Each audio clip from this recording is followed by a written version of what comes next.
We're live, folks.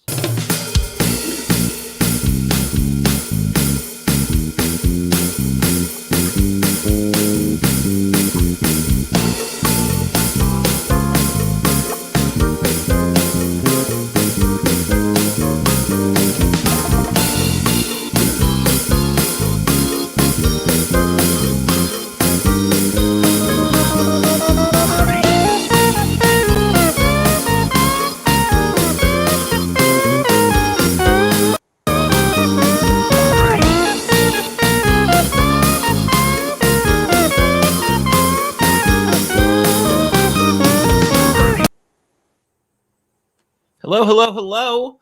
Welcome to Progress Kentucky's Kernels of Truth. Thank you so much for joining us. We're excited about our show. We've got some fantastic stuff queued up for you tonight.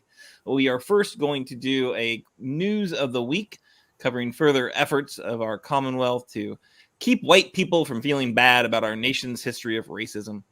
Then we are going to do the news in 2 minutes. So part of news of the week, we're going to do some quick kind of popcorn stories headed up by Kimberly Cecil Jones. And then we have got Doug Price is Right. Yes, back by popular demand. He will be revisiting a favorite topic of his past work, the post office. And why does DeJoy still have his DeJob?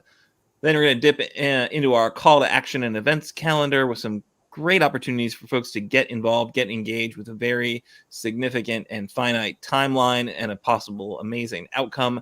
And then finally, we're going to bring on our guest, Mae Suramek, who's running for the special election to represent House District 89. That's Jackson County, some of Laurel and Madison counties. And this is the district formerly represented by Robert Goforth, if you remember that guy. So first, are you ready to help turn Kentucky purple?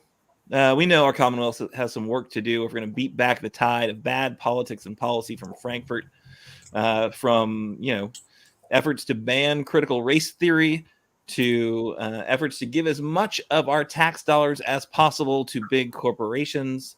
The work is significant. The stakes couldn't be higher, and we need help to stand effectively against the GOP super duper majority. So if you want a Commonwealth that works for all of us, help us join Progress Kentucky. It's really easy. You can follow us on Facebook, on Twitter, on Instagram, kind of wherever you're spending time on social media. Just make sure to like and share and comment on our content. The commenting and the liking and the share, just shows that you are, you're in for a compassionate Commonwealth, and it helps jumpstart those algorithms that then share the information on beyond yourself. So it's a game we got to play because Facebook is now apparently the town square. Unfortunately, there's more work to be done on that issue, certainly.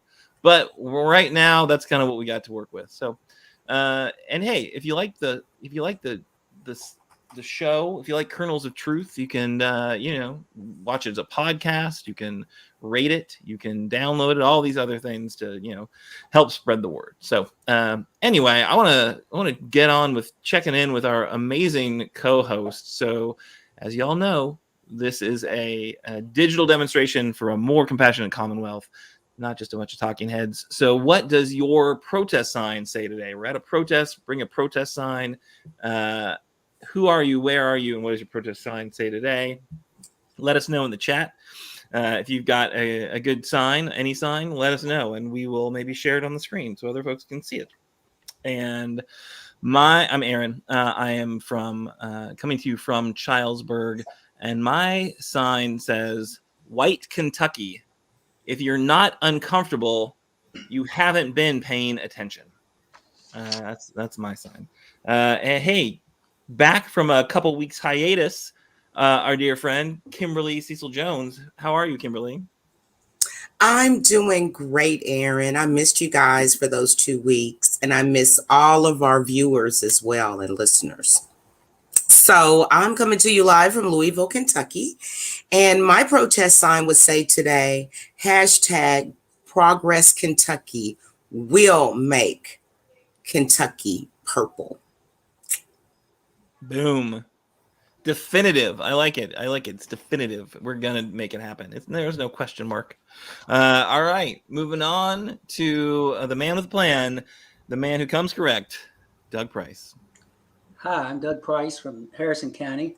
You guys should come visit Cynthiana. We have a brewery, a sports bar, the oldest continuously operating restaurant in Kentucky, and a lot of great people. My sign says, I'll be DeJoyous when our current U.S. Postmaster General is gone. DeJoyous. I like that. I like that play on DeJoy. Fantastic. All right. Thanks, everybody. All right. So let's move into news of the week, starting with some very weak news out of Floyd County. So what went down in Floyd County? Wit and wisdom and critical race theory. So this was one of our members alerted us to this, that the Floyd County was just roiled by a curriculum that they thought was incredibly offensive. Teachers, some teachers even said that they didn't like some of the things that were being taught in the curriculum. It was called Wit and Wisdom. And the teachers, the parents organized. They started petitions. They showed up at the, at the school board meetings. There was a special school board meeting called just for this. And I'm looking through the internet about this. I'm watching the TV news about it, the TV clips, and I'm like, for the life of me, cannot find what is so offensive and what is so horrible. Finally, I find one article from the Herald Leader. And let me read it to you. Tanya Fugate, a parent of a seventh grader at Adams Middle School and fifth grader at Prestonburg Elementary School, pushed to have the curriculum removed. Fugate learned one of the stories was about a distressed female student staying after school alone with a male teacher, which she saw not as a teacher supporting a distressed student. She saw that as grooming. Other content Fugate said she had concerns about included Hatchet, the book Hatchet by Gary Paulson, which is, of course, a Newbery Award-winning book, which includes a character with a suicidal ideation after he learns his mother is having an extramarital affair, and Separate is Never Equal by Duncan Tonethu, which depicts Mexican kids in cages. She also expressed concerns about the phrases angry white faces and injustice delivered by the white people in, get this, The Story of Ruby Bridges by Robert Coles. Ruby Bridges, of course, is the first African-American student to integrate an elementary school in the South from New Orleans. I was concerned and shocked, Fugate said. I thought it was highly inappropriate for kids this age. I'll be honest, I don't know which age specifically she was concerned about, but seriously, Hatchet is about a kid in the wilderness, alone, except for his hatchet. He survives against the odds while wrestling with these challenging revelations about his mom cheating on his dad. His dad died in the plane crash, so it got him. It's like a lot of stuff going on. This was definitely not the fifth grade. This was, I'm sure, the seventh grade dealing with it. But if you're telling me that seventh graders have never thought about suicide, or that never thought about their moms cheating on their dads, or anything like that, this is like, oh my God, we have to keep them from these ideas. I'm sorry, but give me a break. Also, Separate is Never Equal is about the pre-Brown versus Board decision in California that ended segregation for Mexican American communities in California. So it's a really important historic book that kids should know about. Something that I wasn't aware of. That before Brown versus Board of Education, which is of course the big landmark case that ended segregation, there was one in California years before that made sure that Mexican American kids could go to better schools. And the idea, though, that Mexican kids were in cages at the border is irrefutable. So the idea that, my gosh, their kids were seeing these images. Well, if they would turn on the news, they saw these images. And then Ruby Bridges. Really? Ruby Bridges. That was inappropriate. It's just history. It's what happened. And I'm sorry that the idea of white faces yelling at a little girl trying to go to school is disturbing to you, but that's the history of our country. And again, if you're not uncomfortable, you aren't paying attention about the history of America. So they won. They got all this inappropriate curriculum removed. They now have, parents up in arms about, history and facts and reality. I think this is very indicative of where our legislature is right now. Of course, there are two bills that have been pre-filed to stop Kentucky schools from teaching critical race theory, which of course they don't teach critical race theory because it's some weird legal, theory that is, really for folks in law school. But the idea is that they don't want white people to be uncomfortable about America's history and legacy of racism and racist situations. So too bad. That's history. We have to learn it. We have to learn from it. And being uncomfortable might be part of it, especially if you're from, the white privileged class, or, if you just have gained from those systems. So it's unfortunate. Folks, what have were folks here following this story? Any thoughts about it, Doug? Just I want to make an ancillary point, I guess. This is Kentucky. This is the same Kentucky that over a year ago saw 112 of our 120 counties passed a meaningless Second Amendment sanctuary county city effort. Essentially, a bunch of people showing up, demanding action, and fiscal courts, school boards, whatever, passing something that is not beneficial for the Commonwealth. Unfortunately, in my opinion, these kind of efforts will lead to people not wanting to serve. Yeah, and then Kimberly, I'm sure you got some thoughts about this. Yes, I sure do. Sometimes I know and I think to myself, why can't we just know true American history?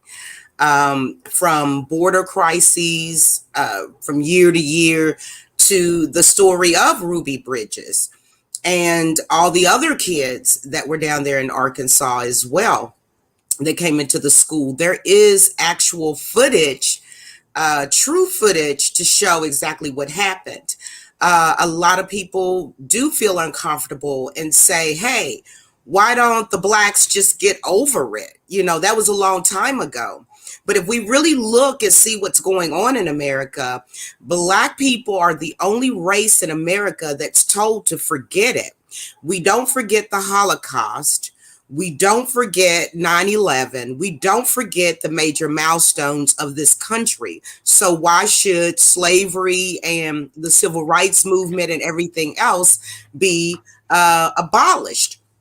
And a lot of times I get sick and tired of most of the white people I know when they want to put out there an actual hero of the civil rights movement, which has only been just a few years, over 50. It hasn't even been that long that Blacks had the right to even vote in this country and to have a say. And the Republicans are trying to take it away again.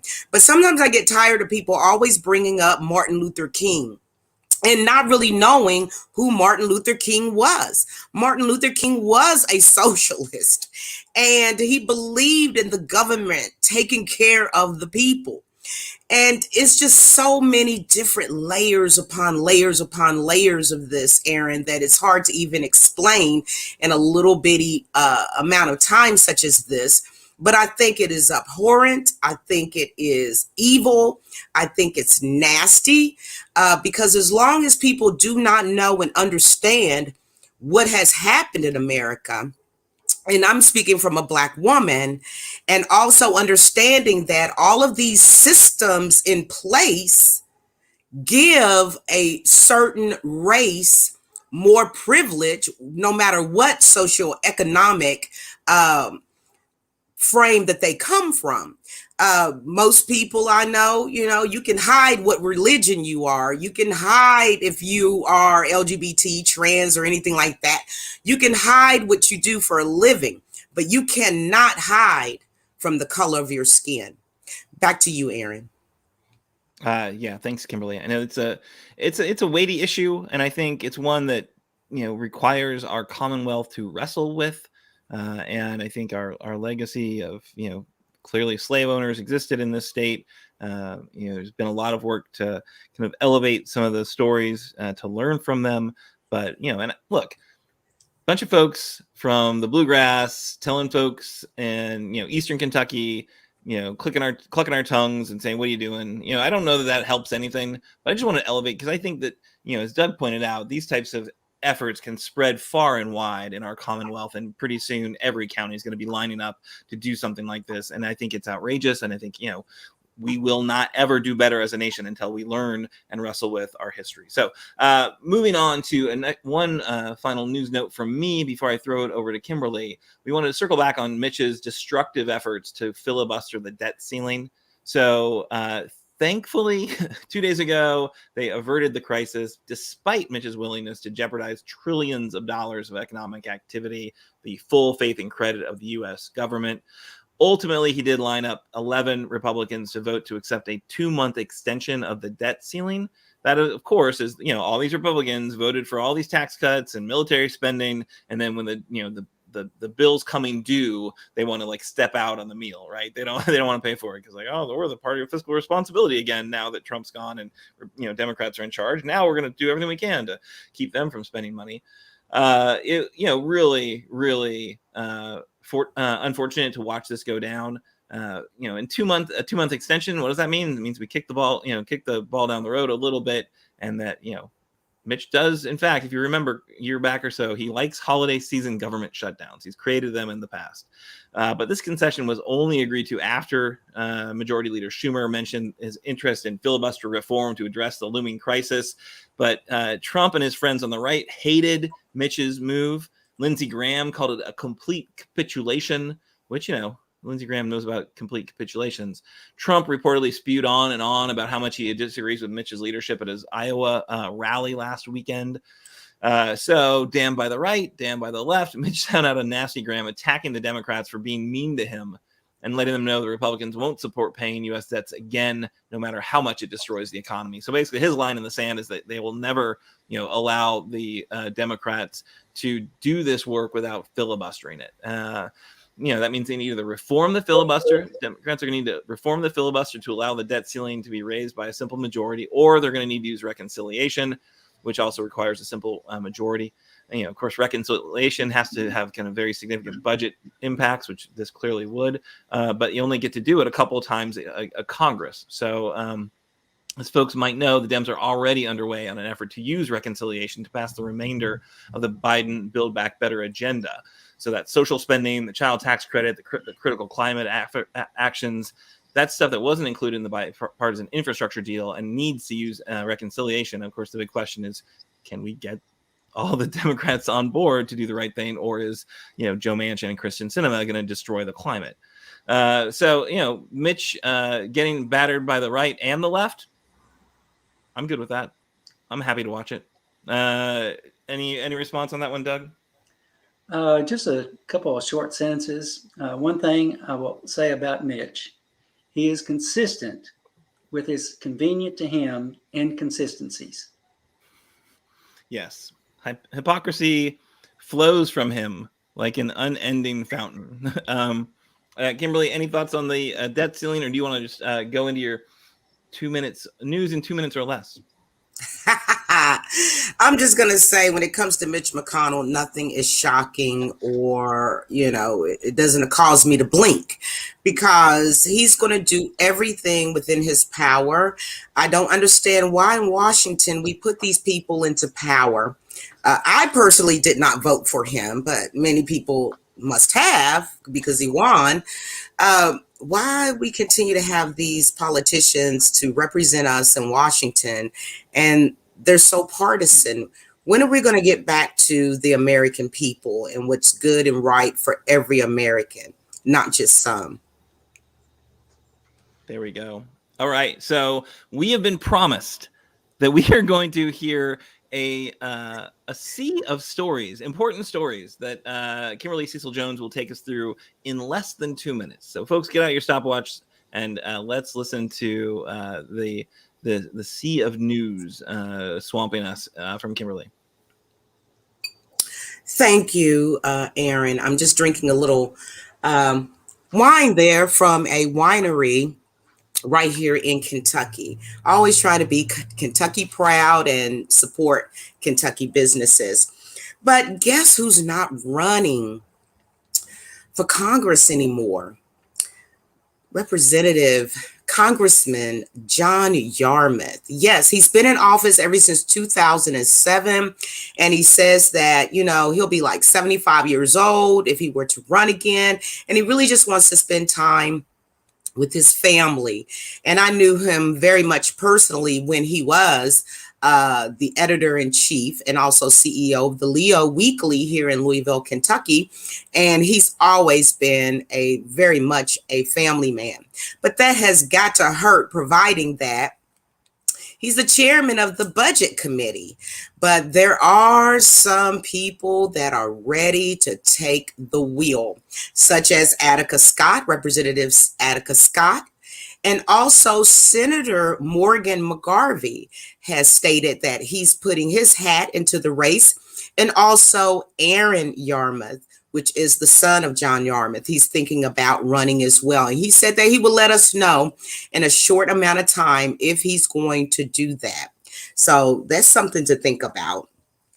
Kentucky's Attorney General Daniel Cameron went to the U.S. Supreme Court to speak on his behalf and his team.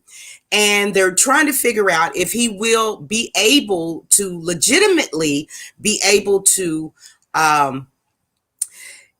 litigate the abortion laws here in Kentucky, should it go all the way up to the U.S. Supreme Court. He is wanting to defend the blocks and the bans on abortion that are already in place here in Kentucky.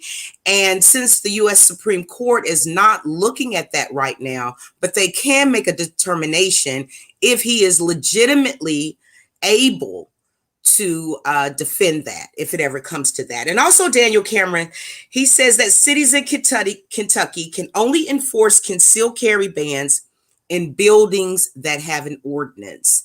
So if you were wondering about that, that was something else that he said. Now, this was very curious to me.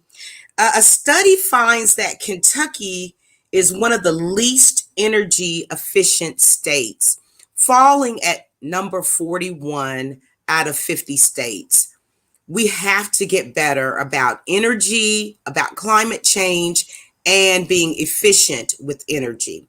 There was a deal that was brokered with West Virginia, Kentucky, and also Indiana to buy coal.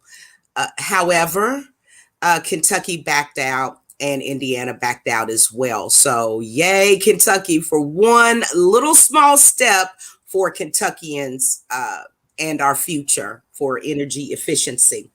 Also, Jefferson County is distributing about 1 million free at-home COVID tests. You go online and you can sign up. They'll send you a bunch of COVID tests. They want you to do it about twice a week, whether you've been vaccinated or not. And this is something that Mayor Fisher put into place to try to stop that spread here in Jefferson County.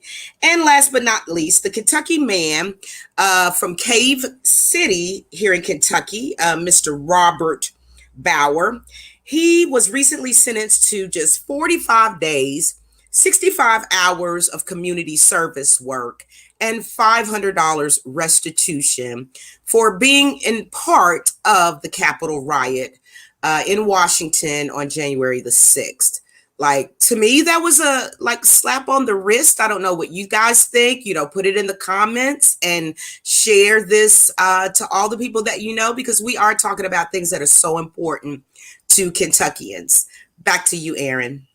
I think that was more than 2 minutes. I'm just going to say it right now. But that was rapid fire. We covered a lot of news in that 2+ minutes. Yarmouth not running. I tell you what, that was quite surprising to me, and I was a little saddened because I do like Representative Yarmouth. I think he's been great. The fact that he's chairman of the budget committee. I mean, I will also say I was excited to see Attica Scott take him on because, hey, democracy, right? That's what we've got. But I was going to be interested to see how that race turned out. And now I won't have to see whether Yarmouth beats back the challenge by Attica Scott. He decided he would rather spend time with his grandkid. And I've seen some pictures. The grandkid is pretty cute. And it seems like maybe don't stand in between, Gramps and the kiddo is a good number one lesson. My takeaway from that story, I really wish Mitch loved his grandkids more. I just really wish Mitch had that same level of, love and interest in his offspring's offspring. But unfortunately, Mitch just doesn't even have a heart. It's just some... He doesn't have a heart. And then also, Aaron, just want to let you know that if any other people are interested in throwing their hat into the ring, they have until January the 7th of 2022 to put their names that they would like to run. But I think it's going to be very, very interesting if it's Attica Scott and Morgan McGarvey, Senator McGarvey, and Aaron Yarmouth. I think that's going to be an amazing race. Oh yeah, it'll be interesting to see. And it's so amazing that, when Yarmouth won that seat, took it from Ann Northrup, it was basically Democrats had kind of written it off. Like, oh my gosh, this is one we should be able to win, but we just have never won it. We can't win it. And then Yarmouth did it because he was fired up and, ran on his convictions. And we got rid of some moderate Republican. And now it's become a lock. I don't understand the point, Nate. You know what else is cute? A Democratic majority in the House. That's true. I agree. I don't think that seat is in any jeopardy, though. Right. So Yarmouth stepping out. It's not like all of a sudden a Republican's going to win. It's going to be a safe seat. It's going to be a Democrat there.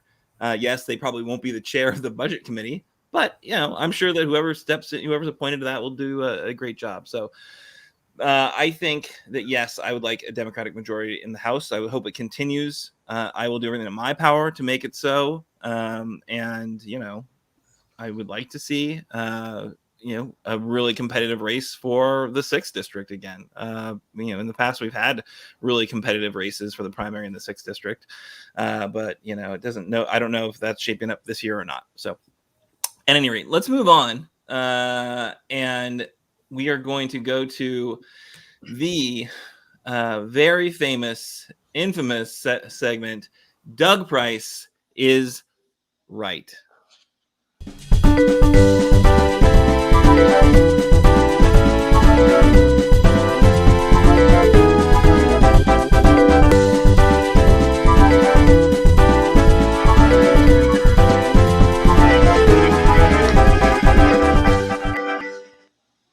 Welcome to another edition of Doug Price is Right.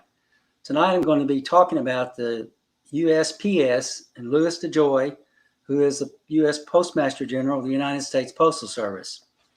Over the last year or so, we have provided updates on DeJoy and his ties with Mitch McConnell. So first, let me provide texture on how we got to this point. The USPS Board of Governors consists of 11 members, 9 of whom are supposed to have staggered 9-year terms and to have representation from both parties. President Obama renominated most of the existing board for a second 9-year term, including those members appointed under Bush. Those 6 members should be on the board, but none of them are. How did that happen? McConnell blocked those nominations in the Senate, similar to what he has done with judges. When Trump became president, all of his nominations were approved. 6 of the 11 positions, including the chair, had been appointed by Trump, and DeJoy sits on the board by virtue of his position. Since the mid-1990s, DeJoy and his wife have contributed over $3 million to federal Republican candidates. In the 2016 cycle, they donated $1.2 million to a joint fundraising committee that distributed money to President Donald Trump's campaign and the Republican National Committee. DeJoy makes a base salary of a little over $291,000 and also receives an annual bonus, a nice payback for contributions, along with other items mentioned later in this discussion. He may be the first appointed Postmaster General who was not elected from within the Postal Service. The recently appointed Deputy Postmaster General, Douglas Tolino, would be a fitting choice to replace DeJoy, as he is a 41-year employee of the USPS. He rose through the ranks as opposed to through politics. 6 months ago, DeJoy unveiled his 10-year strategic plan for the future of the Postal Service that included higher rates, slower services, and reduced post office hours. He proposed an increase in first-class mail from the current 55 cents to 58 cents. This does not seem like much, but it certainly will affect smaller operations like mom and pop shops, along with companies that send monthly statements to others, think banks, utility companies. The Postal Regulatory Commission, which plays a USPS oversight role, was sharply critical of DeJoy's plan, questioning its core consumption assumptions. As USA Today recently reported, his changes are nevertheless being implemented, and those changes, including making some mail service permanently slower. The changes mean an increased time in transit for mail traveling long distances, such as from New York to California. Prior to these decisions, the USPS used cargo air to move mail from the East Coast to the West Coast. Going forward, mail will be trucked, less cost, but more time. 60% of first-class mail will not be affected by the changes.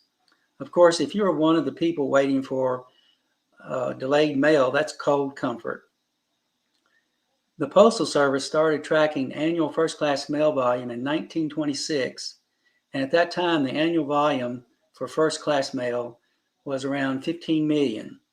The peak volume in 2001 was 103.5 million, and by 2020, the volume had pretty much been cut in half to 52.6 million. All Americans should be concerned about slower delivery times because that will affect the mailing and the returning of election ballots. Certainly, everyone will want to make sure that delivery of their ballot will be made in a timely manner. One person, one vote will become more important in future elections.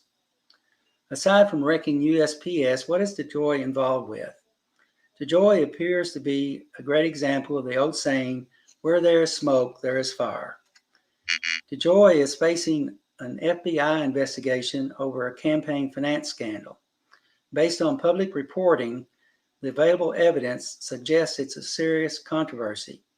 A Washington Post analysis noted last year, chief executives have gone to federal prison for similar schemes. This year, the USPS also ramped up a business with a company where DeJoy used to be employed. The U.S. Postal Service will pay XPO Logistics $120 million over the next 5 years. DeJoy served as supply chain chief executive of XPO from 2014 to 2015 after the company purchased his company, the New Breed Logistics, a firm that he had owned for 30 years. He cashed out pretty good. He and his companies and family foundation have divested somewhere between 65 and 155 million worth of XPO shares. DeJoy's family businesses continue to lease 4 North Carolina office buildings to XPO. The leases could generate up to $23.7 million in rent payments for the DeJoy businesses over the next decade. The Postal Service spokesperson, Jeffrey Adams, said that DeJoy did not participate in the procurement process for the XPO contract, which was competitively bid. Some want President Biden to take action on this, but he cannot fire the Postmaster General, though he may want to. Earlier this year, White House Press Secretary Jen Psaki told reporters, a quote, this is a quote, "I think we all agree, most Americans would agree, that the Postal Service needs leadership that can and will do a better job. Only the governing board of the Postal Service can remove DeJoy, and the confirmation of Biden's nominees to the board increase the odds that they might take such a step. But for now, there's little to suggest that his job is in serious jeopardy." A Trump appointee, Democratic USPS board member Ron Bloom, who is now the chair of the USPS board, told The Atlantic, "Right now, I think he is the proper man for the job. He has earned my support, and he will have it until he does not. And I have no particular reason to believe he will lose it." Is there any connection between Bloom's support of DeJoy and the fact that DeJoy recently purchased up to $305,000 in bonds from Brookfield Asset Management, whose managing partner is none other than Ron Bloom? My final thoughts. There is an old saying, where there is smoke, there is fire. There are petitions urging the removal of DeJoy, and I approve this message. Here's a Facebook post shared by one of our crew. It is time for DeJoy to lose the job and go to jail. A quick shout out to postal employees. The Cynthiana, Kentucky postal employees do an awesome job, and I appreciate them.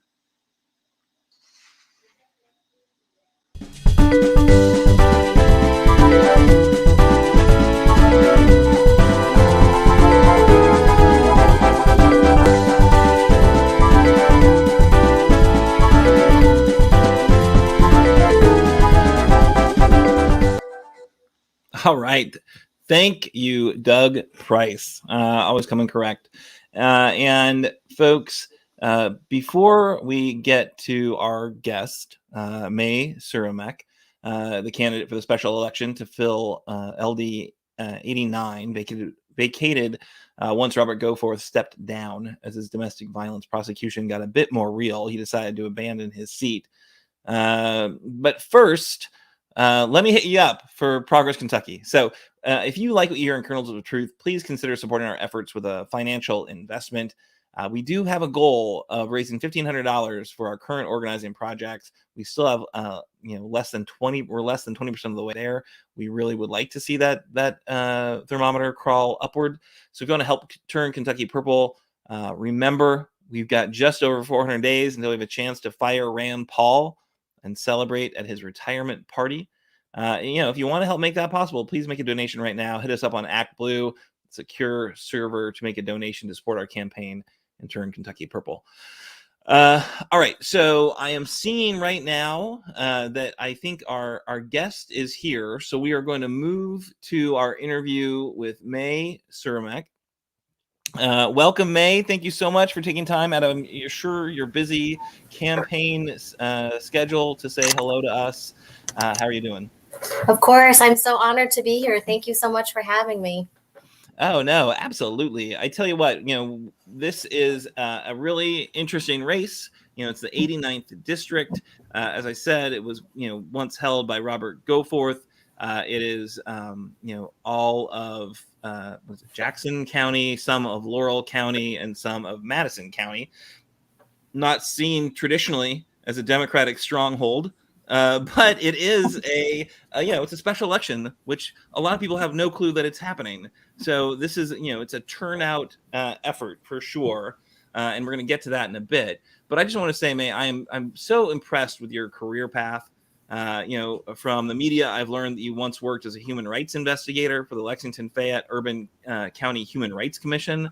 You served as Berea College's first Asian American alumni director from 2004 to 2012. You were the executive director of the Bluegrass Rape Center 2012 to 2016. Currently on the board of the Mountain Association for Community Economic Development, or MESAD. And you're also the founder and owner of Noodle Nirvana, a socially conscious restaurant in Berea that's donated over, I believe, $100,000 to worthwhile nonprofits. With all that going on, and I'm sure there are things I've left out. Tell me, Mae, why would you be willing to throw your hat in the ring to join that circus up in Frankfurt and take on the clowns in the GOP super duper majority? Well, Aaron, first of all, I just wanted to make a little correction. I'm no longer on the board of Mountain Association. Great folks. I had to roll off that board to take care of some other things in my life. But really, they are a really great organization that does a lot of great work for the region. But to answer your question, why am I throwing my hat in the ring right now? I think timing is everything. And in the past, I may or may not have considered running for a political office. And it's just always been off. I've had a business, or my child was young, or my father was sick. And when I heard that Robert Goforth resigned a few weeks ago, it just felt like this is something that I had to do. I know it's so cheesy when people say it's a calling. This is something that was pulling at me, but honestly, that's what I felt was happening. And that is why I'm doing it. I've always felt that I but a tool to be used for the greater good in whatever capacity that might be. And if there's ways that I can serve and be more impactful in my community, I will always look for those ways. And this seemed like the right way at the right time. Well, that's awesome. And I think it's, as much as I joke, I absolutely joke about what's going on in Frankfurt, because it's laugh or cry. It's not like you'd be stepping into easy, powerful situation. It's going to be work to get there. It's going to be work once you're there. But I was just at my representative's re-election kickoff, Sherilyn Stevenson. I'm in the 89th district, and she will admit how sometimes it's daunting and it's not a lot of fun, but it's important work. And she carries her constituents with her each and every day and tries incredibly hard to do the right thing. So, I think, more power to you. And, I appreciate, all the work that you're doing to get there. It's a sprint. Wow. It is there's a side of me, and, it's my show, so I get to be on the soapbox a little bit. I think this is probably how they should run every election. Like, do we really need to have 2-year-long elections? Give us 2 months and I bet we can make an informed decision. But I bet it's a pretty hectic schedule for you, Mae. How's the campaign trail treating you?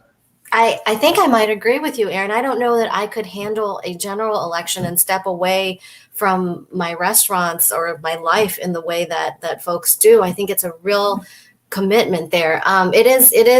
It is not for the faint of heart. I am super fortunate that I have a really, really strong campaign team that has actually been with me since before I received the party's nomination. We were just working blindly as if I was going to win the nomination, which for a while that wasn't quite certain, actually. But I have a great team there's 9 of us, and we've really been working around the clock. I didn't know how intense campaigns got, but it's quite normal to get on a call with 3 people at 11 o'clock at night and talk about things. And that is really how we've had to operate in the last 3 weeks, and how we will continue to operate in the next 3 weeks. Awesome. I want to see if my co-hosts have a question for you. I know Doug's got one queued up, and then maybe we'll turn to Kimberly next. Hi, Mae. I'm Doug Price. Hi, Doug. I wanted to ask you, I looked at your website and saw that you have maybe a couple of restaurants, and owning and operating a business in COVID had to be an up and down roller coaster ride. How were you able to successfully navigate during this time?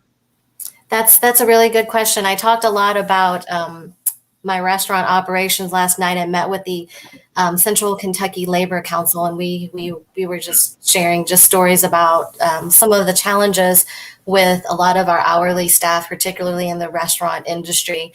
I think it was not easy. Probably one of the most difficult things that I have been through.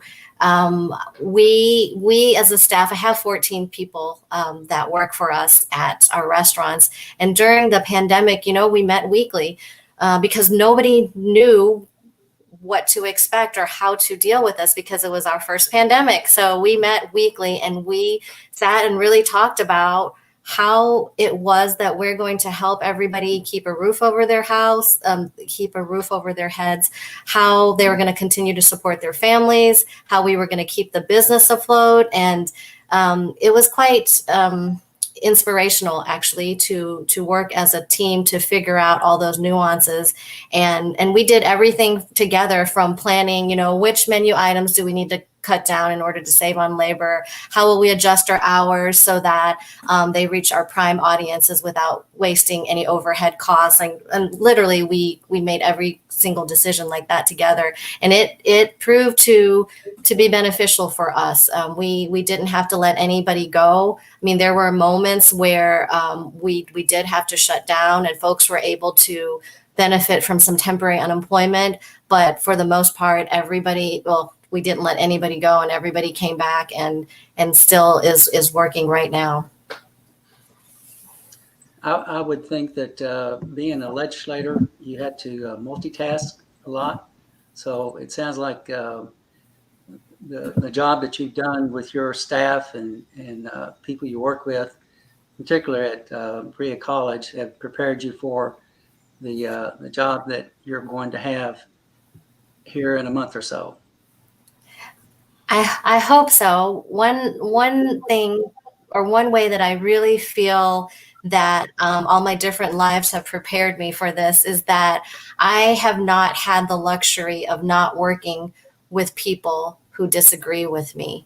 When I worked at the Rape Crisis Center, you know, sexual assault doesn't discriminate across party lines, and I've worked with victims from all sorts of political backgrounds, and I've had to work with people like Mitch McConnell and Damon Thayer to make sure that laws were passed and that we had funding for our programs.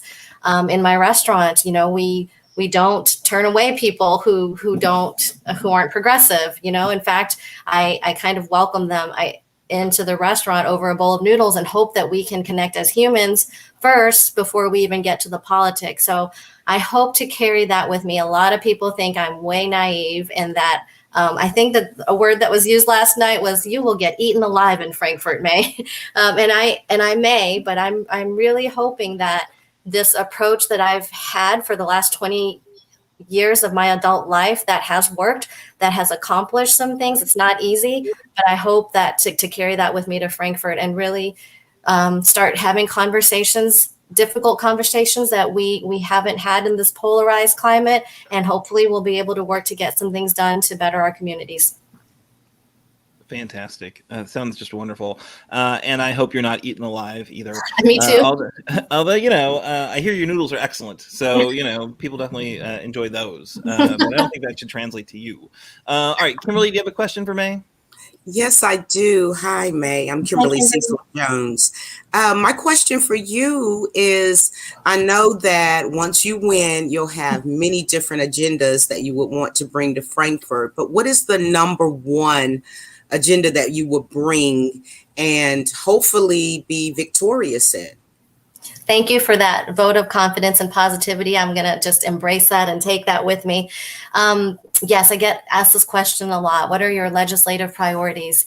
And first and foremost, I have to say that I am a strong believer and supporter of building capacities within communities. I know that there are so many great people working at the ground level in Jackson, Laurel, and Madison, and they have been doing the hard work with folks at the ground for years, sometimes for generations. And I know what it's like, you know, for people to take credit for my work. And first and foremost, if I'm elected, I will uplift those voices and listen to those voices and support their work and hopefully bring resources and policies from Frankfurt to make their work even better, because that's really what they're lacking. That being said, if I'm elected, I want to really focus on removing economic barriers, like expanding childcare options and expanding rural transportation systems and investing in workforce development and apprenticeship programs. In my district, you know, the other day, I think it was last week, everybody was celebrating, as I was too, with the new Ford plant coming in and creating 5,000 new jobs. But that notion that if you build it, they will come, it doesn't translate to folks in my district, particularly folks in, say, Jackson County, where there's only 2 child care development centers, and most of the people live below the poverty line and don't have transportation to even get to work. So I really want to focus on creating an infrastructure that helps folks to be successful for when we do bring these jobs into our communities. And of course, I want to ensure that every Kentuckian has access to their basic rights, you know, safe and affordable housing, healthcare, and healthy and nutritious food. And when I talk about these things, people don't always, a lot of people think it's very naive and nice and warm and fuzzy, but I feel strongly that unless we address these root problems and these root sort of needs that our communities have, we aren't going to get very far, and we're not going to be able to build sustaining, lasting communities. That sounds great. And I was looking at some of the information about the district, and that's right. It is incredibly poor. Kind of average income of like $17,000, and there's just a lot of folks living well below the poverty line. And so it does seem like the fact that we've got a governor who is clearly trying to help people, who's got programs they want to expand, the American Rescue Plan, getting those resources out to the communities that need them most. That seems like something that people could potentially, resonate with them and get them interested in potentially crossing party lines. I'm sure there's a lot of Republicans in those districts, but I have a hard time believing that folks look and see what went on in Frankfort, where the Republican agenda seemed to be, take away Andy's powers and give away our tax dollars to corporations. Like, is that really what people want out of their representation? So I think, your approach and, talking about how we can lift everyone up and give them, kind of the tools they need to survive and thrive, it makes a lot of sense. I will say this, I'm going to go all in, and I think that your race is absolutely winnable. I'm not going to say, you will, but like, these numbers are not huge, right? So this is what happened. Oddly enough, Goforth got the seat through a special election. And so, this is not in a kind of normal year. This is a kind of one-off election where you really have to turn out your people. Yes. And so if you look at those numbers, Goforth won with under 3,000 votes. So a fired up core base who can talk to get other people fired up, make sure they know this election is happening, make sure they know that Mae is going to be fighting for them. I think you can turn out 3,000 votes. And what I will say is, Progress Kentucky is absolutely looking to make things better in Frankfort. So I will encourage all our supporters and listeners to help out however they can, making phone calls to help identify those voters, doing the lit drops or canvassing or whatever it is to get out there and have the conversations and alert people to this election and make sure folks know that Mae is a fantastic option to represent you in Frankfort. So that's what I'll say. But what will you say, Mae? Like, what should people do to help you win this race? Can you guarantee you're going to win if we go all in and help you? Yes, I can, Aaron. Perfect. Again, I mean, I always start with the being real, right? So 70% of folks in my district voted for Robert Goforth after he strangled his wife over a perfectly nice Democrat. I have about, 9,600 registered Democrats in this district, and 1,400 came out to vote in the special election for Kelly Smith in 2018. And we just have to be honest, I'm a woman of color running in a predominantly white rural district. So what on earth makes me think that I have a shot at all in this? I believe strongly, I feel it in my soul, Aaron, that this is a winnable race. Like you said, this is all about turnout. The numbers are there. We just have to excite and re-energize people so much that they have a reason to leave their houses, even if they have their headaches, even if it's raining, even if they've never voted in a special election. And that is what we're trying to do, is have these conversations and let people know how important it is for us to flip the seat and change the representation of the voices of our community in Frankfort. And we're doing everything. We're talking to every single one of those 9,600 folks, either in person, we're on their doors, we're in their mailboxes, we're on the phone, and we have an amazing, energized grassroots movement in both Jackson and Laurel counties that are doing this all on their own. With very, very minimal help from us. And they're just taking it and rolling. And folks are super excited. We were very successful with fundraising within our first week. We have volunteers signed up every day in the campaign until election day, multiple volunteers. So I think momentum is there and people are ready for change. We just need to make sure that it doesn't rain and everybody feels great on November 2nd. That's awesome. So control the weather. That's right. It in the bag. Yeah, I think that's a funny point, though, that there are things completely out of your control. But I think the best you can do is just work really hard and be your inspiring self and remind everyone that you're the person that brought Noodle Nirvana to Berea, and I think you'll be in like Flynn for sure. Any final thoughts, Mae, before we let you go? Well, I'm just thrilled to be here and being able to talk about our campaign and being around like-minded progressive folks who also believe that change is possible really keeps us going. And I just can't thank you, all three of you, enough for having me. I appreciate this opportunity so much.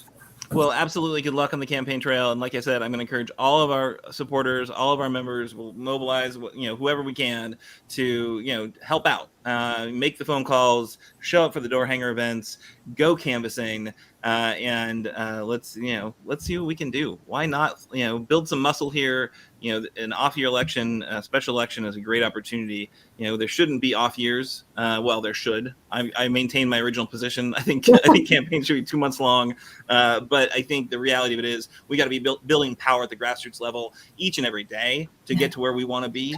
And I think when we give up on that and we walk away from communities because it's challenging, that lets folks, get their information other ways, right? And I think a lot of it's not terribly useful information. So let's try to plug people into what really matters. And I think Mae's doing that. Her message sounds like she's doing that. And I think we could help out. So thanks again, Mae. Thank you. I just wanted to say, you were asking earlier, and I don't think I told you this. We are doing phone banking and lit drops. Phone banking every day, weekday, and lit dropping every Saturday. And if anybody wants to get involved and has some time, it's beautiful fall weather to be walking in our district. You can just sign up at www.mayforkentucky.com, all spelled out. Yeah, that's awesome. May for Kentucky, hit it up, sign up. My friend Harry will take care of you and put you to work. Yes, I'm sure. Harry's great. Harry and I worked on Amy McGrath's campaign back in 2018. We still like to rue Trump coming to Madison County. I think that's what ruined that race. Anyway, so hopefully he does not show up between here and November 2nd. All right. Yeah, have a great night, Mae. Thank you so much. Bye. All right, so we are going to move on. We've got a few things to cover. We have got our action events calendars. And so for that, we're going to turn to our rockstar co-host, Kimberly Cecil Jones. Aaron, did you say co-horse? Co-host. Making up words. I'm making up words, Kimberly. I have been on screen way too much today. And so, yeah, I'm pretty impressed that I've gotten most of the words right so far. I appreciate you. Well, just to let you know, in our actions and events calendar, KFTC has endorsed our wonderful guest that we had tonight, Mae, for the 89th District special elections, and have launched phone banks and canvassing efforts to support her efforts to win in November, which is just right around the corner. So if you're interested, you can go to mobilize.us/KFTC/event, and you should be able to find it there. And also, just to let you know, these days may work for you. They are canvassing on Tuesdays, Thursdays, and Saturdays for Miss Mae. Or should we just call it into existence, Representative Mae, right? Okay, so they're also going to be phone banking every Wednesday afternoon from 1 to 4 p.m. And you can go to the same website. Let me read it out to you again. That website is, of course, www.mobilize.us/KFTC/event. And I'm sure that you can find it. And it's also going to be in the comment section of this live. Also, vote forward and send letters to Virginia to help turn out the vote in this critical governor's election. We really need to increase turnout to hold on to that state. We partnered with Vote Forward for the Georgia Senate runoffs, and that worked. So help us out here, would you? Could you, please? We're begging you, please, please, please. And, I know this may be a big ask, but how about this? If you could send out 5 letters by October the 16th, you can sign up on Vote Forward, and that is Vote FWD, the abbreviation for forward, votefwd.org. Fair Maps.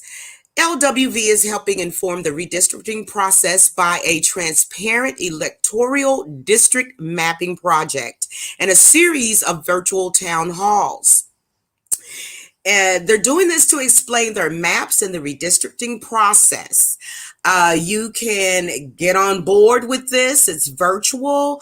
Actually, tomorrow in Frankfurt from 7 to 8:30 p.m.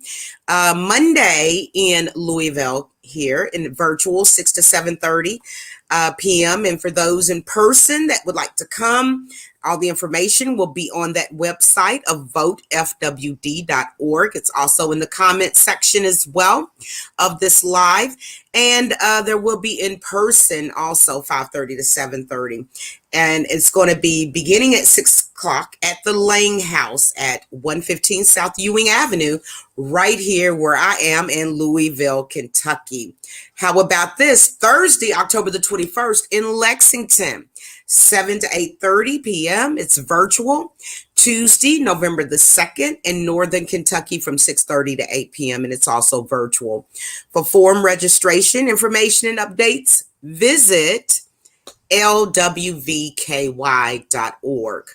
or you can email info@lwvky.org. I should have reminded everybody when I come on later in the show, you should have your pen and paper ready right there, because I always have like the greatest information to give you so that you can become involved. The Kentucky Democratic Party has launched Ready to Run. It's a new training program for prospective candidates and staff, envisioned to provide the building blocks to win Democratic campaigns right here in Kentucky. There will be a few sessions, but a training session is tentatively planned to take place November the 13th and 14th right here in Louisville, Kentucky. You can learn more, or you can apply to head on over to kydemocrats.org/ready numeric 2 run /. Once again, that's kydemocrats.org/ready to run /. Okay. And finally, Progress Kentucky has launched a petition urging the Kentucky Board of Medical Licensure to investigate the unethical and dangerous medical advice that Dr. Rand Paul has been spewing.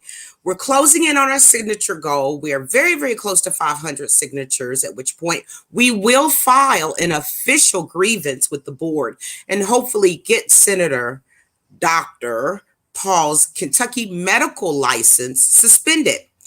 If you think it's dangerous and irresponsible to instruct people to get arrested instead of following the mask rules, please sign and share our petition. You can find it, and we should have that also in the comments section. Okay.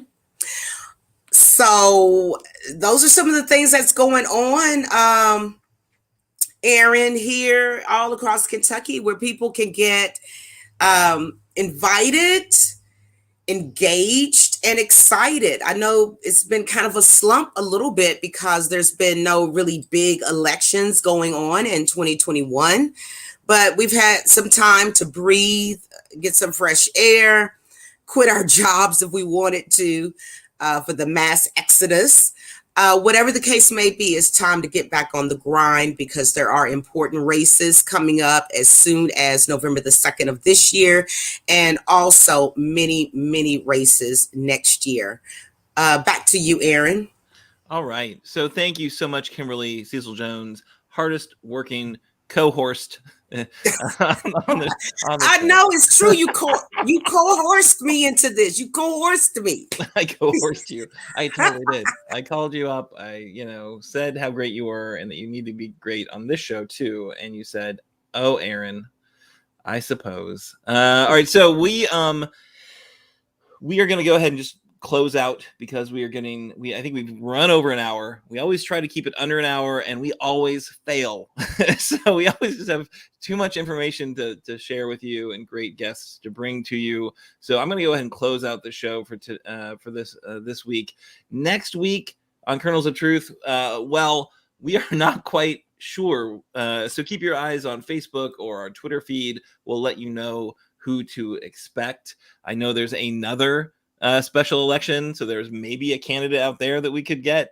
But maybe that candidate is not leaning into values and is stepping away from those values. I don't know. I'm just hazarding a guess. All I can say, though, is that Progress Kentucky is a nonprofit organization registered with the Kentucky Secretary of State, organized as a 501c4. We are affiliated with the Indivisible Project and the Commonwealth Alliance Voter Engagement, or CAVE. Progress Kentucky's goal is to educate, organize, increase voter turnout, and advance a progressive agenda through civic engagement. Production this evening was once again by Annabelle Nagel, our own social media chair. Thank you so much for volunteering to help our live stream get to the folks. Annabelle, you have done a great job and are getting better and better each and every week.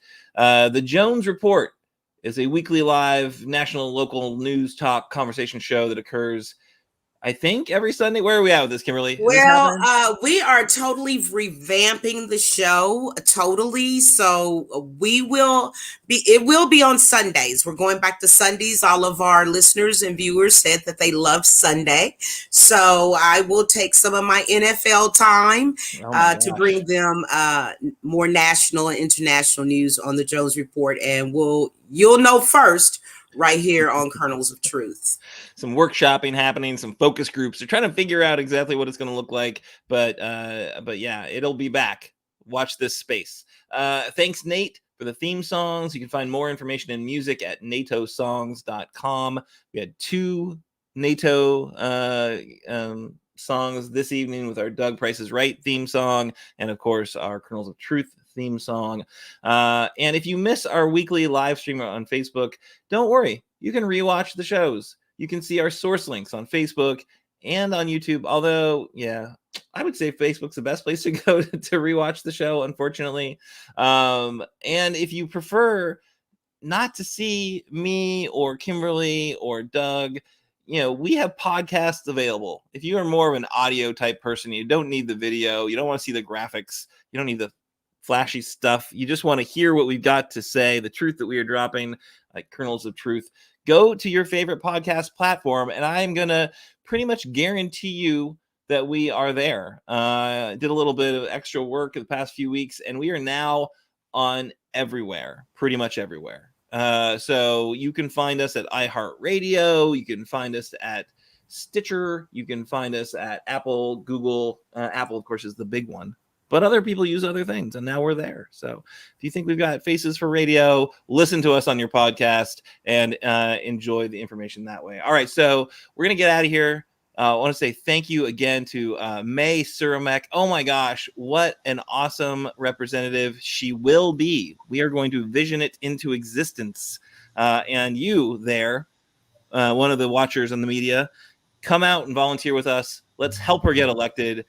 She is a force that needs to be in Frankfort. And, what's the worst that can happen? You go to Bria, you get some amazing noodle soup, and you work really hard to build power in a community that we should be building power in for sure. And, then the upside is that we send her to Frankfurt. And maybe she'll come back later and be mad at us because we did that. But, she's the one who threw her hat in the ring. All right, let's go. Aaron, yes. While I've been gone, have you all been doing what I do at the end of every show? No, that's your thing. So you have not been telling the people? Nah. I just give a cynical close. I don't nothing nice. Get out there and beat Republicans. No. I'm glad you're back to give us a little more compassion to our efforts for a compassionate Commonwealth. Kimberly, I'll let you to close it out. I just want to tell everybody, as I say every week, but, a weekly reminder is not wrong. Do something nice for somebody this week. Give them a compliment. Comment something really nice on their post. Give a friend a phone call that you haven't talked to for a long time. Search out somebody on social media to just say, hi, I haven't seen you for 10 years. When you're walking down the street, just smile at someone. It'll make them feel good, but guess what? It'll make you feel better. And thank you to our amazing host, and also who I affectionately call Dougie Fresh, with all the great information.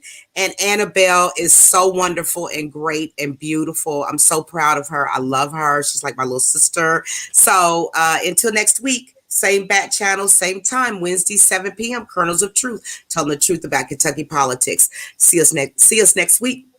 Have a good one.